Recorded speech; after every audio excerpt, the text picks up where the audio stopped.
नमस्कार दोस्तों, आज की इस वीडियो में हम लोग जानेंगे कि हमारी बड़ी आंत कैसे काम करती है। और दोस्तों, इसके ठीक वीडियो के बाद आपको छोटी आंत के बारे में भी बताया जाएगा कि वो कैसे काम करती है। तो चलिए फिर शुरू करते हैं। तो ठीक जहां पर हमारी छोटी आंत बड़ी आंत से मिलती है, वहां पर एक बॉल्व होता है जो छोटी आंत और बड़ी आंत को अलग करता है। यह बॉल्व तब ओपन होता है जब स्मॉल इंटेस्टाइन से भोजन जो हम खाए रहते हैं, जिनका छोटी आंत में पाचन हो गया होता है और कुछ बचे हुए भोजन का पाचन होना होता है, उसका ट्रांसफर जब छोटी आंत से बड़ी आंत में होता है तब ये वॉल्व खुलता है और इसी वॉल्व से हमारी बड़ी आंत की शुरुआत होती है। जैसे ही हमारी बड़ी आंत की शुरुआत होती है, यहाँ पर एक उभरा हुआ सा पाउच जैसा स्ट्रक्चर आप देखते हैं। इसे हमारे बड़ी आंत का सेकम कहते हैं। यही है हमारे बड़ी आंत के 4 भागों में से पहला पार्ट, जिसे हम सीकम कहते हैं। ये लगभग 2 से 7 सेंटीमीटर बड़ा होता है। देखिए, इस सीकम का काम पहले तो हमारे बड़ी आंत में फूड को रिसीव करना होता है और इस फूड से कुछ सॉल्ट्स, विटामिन को एब्जॉर्ब करना होता है और म्यूकस के साथ इस कंटेंट को मिक्स करना होता है। उसके बाद इसी कॉलन से शुरू हो जाता है हमारा कॉलन का पार्ट, जो कि सबसे पहले यहाँ से शुरू होता है। ये होता है असेंडिंग कॉलन, जो नीचे से ऊपर की ओर जाता है। असेंडिंग कॉलन की लंबाई लगभग 20 से 25 सेंटीमीटर तक होती है। ठीक उसके बाद इसी राइट कॉलिक फ्लेक्सर से शुरू हो जाता है हमारे बड़ी आंत का ट्रांसवर्स कॉलन, जो कि हमारे कॉलन का दूसरा भाग होता है। ये लगभग 50 सेंटीमीटर जितना बड़ा होता है। ठीक यहाँ से लेफ्ट कॉलिक फ्लेक्सर से हमारे कॉलन का तीसरा भाग स्टार्ट होता है, जिसे कहते हैं डिसेंडिंग कॉलन। यह 22 से 30 सेंटीमीटर जितना लंबा होता है। यह एस शेप में होता है। हमारे बड़ी आंत का सिग्मॉइड कॉलन का भाग, जो कि लगभग 30 से 40 सेंटीमीटर कितना लंबा होता है, ठीक इसके नीचे से शुरू हो जाता है। हमारे स्टूल को, यानी कि जो हमारा मल है, उसको इकट्ठा करने वाला पाउच, जिसे कहते हैं रेक्टम। भोजन पच जाने के बाद जो एक सॉलिड वेस्ट मटेरियल बचता है, जिसे हम एक एक्सक्रीट कर देते हैं, जिसे हम अपना मल कहते हैं, वह इसी रेक्टम में आकर स्टोर होता है। यह लगभग 18 से 20 सेंटीमीटर लंबा होता है। इसके नीचे हमारा एनल कैनाल आ जाता है, जिसमें 2 स्पिंक्टर होते हैं। यह है इंटरनल एनल स्पिंक्टर और यह है external anal sphincter. Internal and sphincter involuntary होता है। इस पर हमारा जोर नहीं होता है। ये ऑटोनॉमिकली ही हमारे नर्वस सिस्टम से कंट्रोल होता है। और जो बाहर वाला एक्सटर्नल स्पिंक्टर है, ये हम वॉलेंट्री कंट्रोल कर सकते हैं। जब हमें अपना स्टूल एक्सक्रीट करना होता है, तब हम अपनी मर्जी से अपने स्पिंक्टर को कंट्रोल करके स्टूल को बाहर रिलीज कर देते हैं।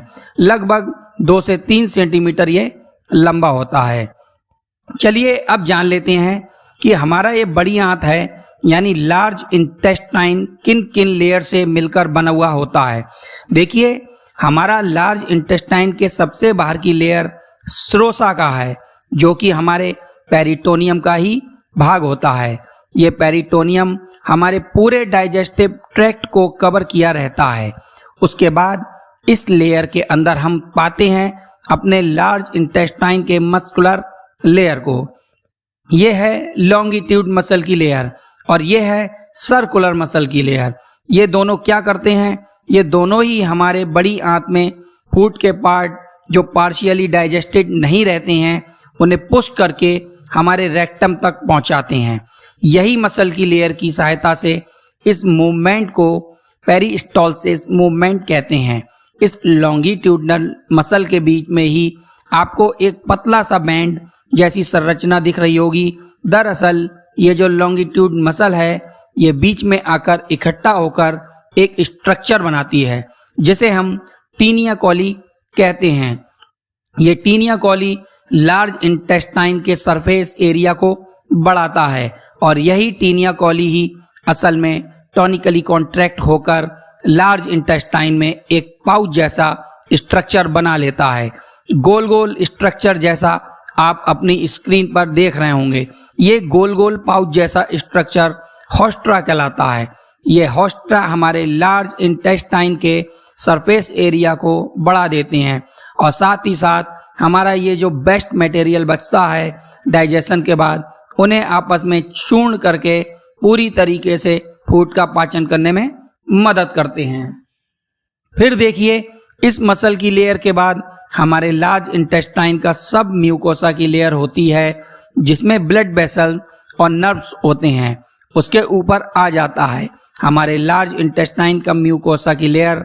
सबसे अंदर की लेयर लार्ज इंटेस्टाइन की इनर लाइनिंग स्मॉल इंटेस्टाइन की तरह इनमें विली नहीं होती है, वह फिंगर लाइक स्ट्रक्चर होता है। देखिए, लार्ज इंटेस्टाइन के म्यूकोसा का स्ट्रक्चर कुछ इस तरीके से होता है कि ये बने हुए होते सिंपल स्क्वैमस एपिथेलियल सेल से, और इनके अंदर ही कुछ जो आप गड्ढे जैसी संरचना देख रहे हैं, ये क्रिप्ट्स होते हैं। इन्हीं क्रिप्ट्स के अंदर दो सेल होती हैं, absorptive cell and goblet cell. Objective cell food को एब्जॉर्ब करने का काम करते हैं, जो न्यूट्रिएंट्स होते हैं, और एक गॉबलेट सेल म्यूकस बनाते हैं, जो बचे हुए अनडाइजेस्टेड फूड होता है उन्हें म्यूकस के साथ मिक्स कर देता है। ये सेल्स और बचे कुचे न्यूट्रिएंट्स को भी अब एब्जॉर्ब कर लेता है। हमारा ये बड़ी आंत, जाते जाते आपको ये भी बताते जाएं कि बड़ी आंत को बड़ी आंत किस लिए कहा जाता है, क्योंकि इसका डायामीटर छोटी आंत की तुलना में ज़्यादा बड़ा होता है। तो दोस्तों, आज की इस वीडियो में आप लोगों ने जाना कि आपकी बड़ी आंत कैसे काम करती है। वीडियो अगर आपको अच्छा लगा हो तो इसे प्लीज़ शेयर और लाइक कीजिए। लाइक करना दोस्तों बिल्कुल मत भूलिए, और दोस्तों तक अपने शेयर भी जरूर कीजिए, लोगों तक शेयर कीजिए, ताकि ये वीडियो और लोगों तक पहुंच पाए और इसका ज्ञान हर कोई ले सके। तो मिलते हैं नेक्स्ट वीडियो में, तब तक के लिए जय हिंद, जय भारत।